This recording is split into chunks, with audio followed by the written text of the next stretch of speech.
सबसे पहले पाकिस्तान तहरीक इंसाफ ने एक एतराफ़ किया है। इमरान खान साहब माजी में ये बात करते रहे, उन्होंने बहुत सारे इंटरव्यूज़ में कहा कि जनरल कमर जावेद बाजवा को एक्सटेंशन देना मेरी एक बहुत बड़ी गलती थी, मुझे कभी भी ये नहीं करना चाहिए था।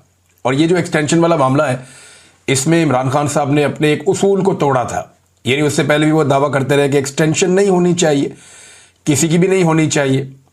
फिर क्योंकि जब आप इक़्तिदार में होते हैं तो फिर आपकी कुछ मजबूरियां होती हैं, और इमरान खान साहब ने वहां कंप्रोमाइज़ किया, जो गलत था वो इमरान खान साहब को कभी नहीं करना चाहिए था।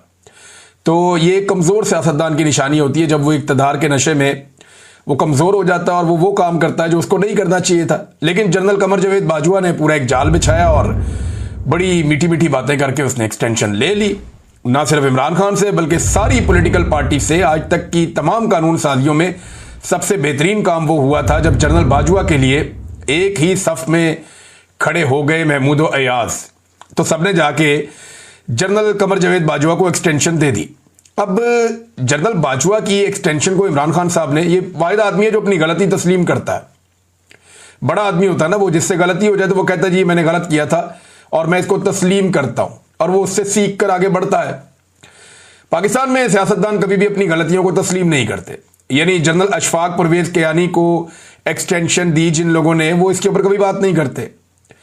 जो लोग आज तक माजी में गलतियां करते रहे उन्होंने कभी कौम से माफी नहीं मांगी, लेकिन पाकिस्तान तहरीक इंसाफ ने आज बाकायदा इसे अपनी संगीन गलती करार देते हुए कौम से माफी मांगी है। ये बात कर रहे थे असद कैसर साहब, जो स्पीकर थे उस दौर में जब बाजवा साहब को एक्सटेंशन दी गई थी, और इन्हीं के जेर निगरानी ये कानून साजी हुई थी, जिसमें जनरल बाजवा का मामला क्योंकि कोर्ट में चला गया था तो फिर एक्सटेंशन का मामला वहां से हुआ था। अब जनरल कमर जावेद बाजवा को एक्सटेंशन देना हमारी सबसे बड़ी गलती थी और एक तारीखी संगीन गलती थी जिस पर हम कौम से माफी मांगते हैं। तारीखी तौर पे गलत फैसला था। तो ये पाकिस्तान तहरीक इंसाफ ने कहा, और ये जिसके लिए हम पूरी कौम से माजरत ख्वाह है। इस वक्त तहरीक इंसाफ ने दुखती रग को छेड़ा है। इस पे महमूद अचकज़ई साहब ने भी कहा कि जी ये तो मिलनी नहीं चाहिए किसी को भी, किसी भी जगह पे एक्सटेंशन नहीं होनी चाहिए, हम उसका कभी भी साथ नहीं देंगे। तो बात तो उसूल की है, जब आप किसी को एक्सटेंशन देते हैं तो उसके नीचे जितने भी ऑफिसर्स होते हैं उन सबका हक मारा जाता है। पूरा का पूरा एक बैच जो है वो महरूम हो जाता है तरक्की से, और सारा का सारा जो स्ट्रक्चर है इदारे का जो पूरा बना हुआ है कानूनी, वो बिगड़ जाता है। लेकिन ये जो एक्सटेंशन है ये दी गई थी, इसमें कौम से माफी मांगी गई है, और इस वक्त ये माफी मांगे जाना ये बड़ा मानी खेज है। और इसके ऊपर रद्द-ए-अमल तो आना था, तो फैसल वाडा का रद्द-ए-अमल सबसे पहले आ गया।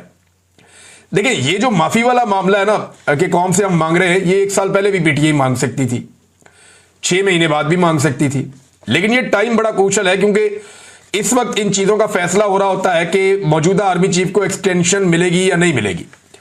तो पीटीआई ने अपनी इंटेंट शो कर दी, अपोजिशन के साथ बैठ के जनाब हमसे उम्मीद कोई ना रखे, हम किसी जगह पे सपोर्ट नहीं करेंगे। जनरल बाजवा ने जब एक्सटेंशन ली थी इमरान खान साहब के दौरे हुकूमत में, तो उन्होंने ये बंदोबस्त किया था कि सारी पॉलिटिकल पार्टीज का मुश्तरका आर्मी चीफ मैं होऊंगा। यानी मैंने कंट्रोवर्शियल नहीं होना ये चाहिए कि PMLN, peoples party, MQM, Jamaat Islami, Fazlur Rahman, ANP, PTI सारे मुझे वोट डालें, इसका उन्होंने बंदोबस्त किया था। और सबने आकर उन्हें वोट डाला था नवाज शरीफ साहब की मर्जी से। और फिर मियां साहब की डील भी आपको याद है इसी बीच में हुई थी। अब क्योंकि जनरल बाजवा साहब की एक्सटेंशन सबने मुतफिका तौर पे की थी, तो उन्होंने ये साबित करने की कोशिश की कि मैं कंट्रोवर्शियल बिल्कुल नहीं हूं। लेकिन जनरल आसिम मुनीर साहब का मामला अगर आगे आता है तो पीटीआई ने और अपोजिशन ने अपनी इंटेंट या जो वो करने जा रहे हैं या अपनी सोच उन्होंने पहले ही कौम के सामने रख दी है कि नहीं जी हम किसी एक्सटेंशन के हमायती नहीं है। इस वक्त ये क्रूशल है और ये दुखती हुई रग है। फैसल वाडा ने इसके ऊपर रद्द-ए-अमल दिया, और फैसल वाडा ने इसके ऊपर एक जो है वो ट्वीट भी किया, और वो ट्वीट मौजूद है सोशल मीडिया पे, आप देख सकते हैं। उन्होंने कहा कि एक्सटेंशन नहीं, तसलसल जारी रहेगा और रहेगा। तो उन्होंने कहा कि किसी में दम है तो तसलसल रोक कर दिखाए, पाकिस्तान की तरक्की का यह सफर इंशाअल्लाह जारी रहेगा। अच्छा, ये अब तसलसल किसे कहते हैं? एक्चुअली ये जो अभी सारा आपका एक हाइब्रिड सिस्टम चल रहा है, इसी का तसलसल चाहते हैं। और ये जो हाइब्रिड निजाम है जिसको वजीर दिफा खुद कहते हैं कि एक दोगला निजाम पाकिस्तान में चल रहा है, हम तो नाम के हुक्मरान हैं, और राना सनाउल्लाह साहब कहते हैं कि इख्तियार तो जो है वो मोहसिन नकवी के पास है। शुक्र है उन्होंने ये नहीं कह दिया कि वो वजीर आजम बनना चाहते हैं।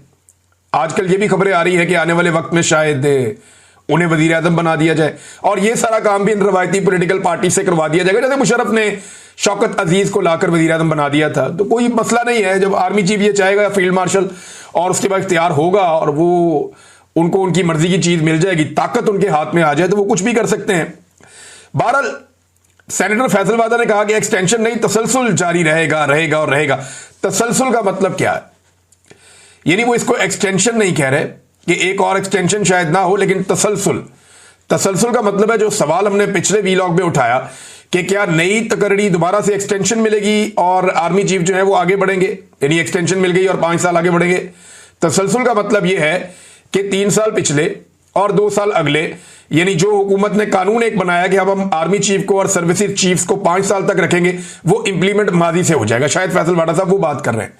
यहां खुलकर कोई बात भी नहीं करता, डरते रहते हैं सारे, क्योंकि एस्टेब्लिशमेंट का मामला है और बड़ा हसास होता है।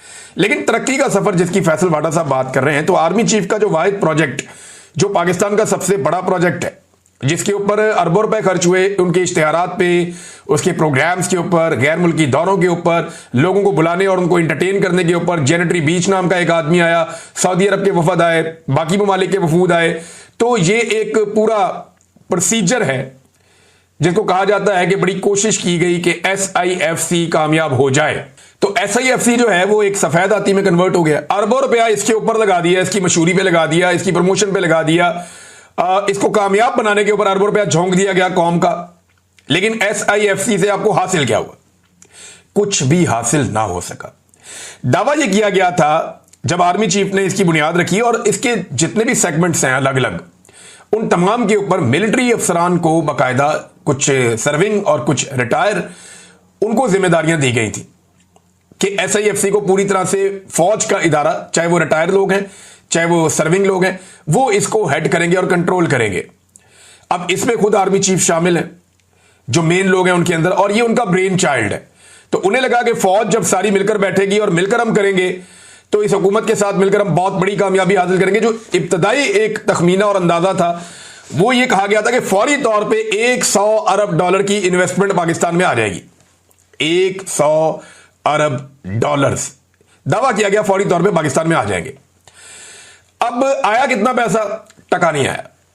यानी SIFC के जरिए से कोई बड़ी इन्वेस्टमेंट पाकिस्तान में नहीं आई जिसको आप कहें कि जनाब अरबों डॉलर पाकिस्तान में आ रहे हैं। ऐसा नहीं हुआ, बल्कि कौम का बहुत सारा पैसा इस इदारे के ऊपर लग गया। अच्छा, जो माजी से पाकिस्तान में प्रोजेक्ट चल रहे थे, जैसे कि मादनियात के हैं, गैर मुल्की कंपनियां काम कर रही हैं, ज़राअत के हैं, दीगर चीजों के हैं, सेहत के हैं, वो SIFC के साथ जोड़ के उनकी मादी की कारकर्दगी को इसकी खाते में डालने की कोशिश की गई। तो एक ऐसी अजीब पाकिस्तान में इस वक्त मनहूसत चल रही है, क्योंकि जाली हुकूमत है, जाली निजाम है, जबर है, फसाइयत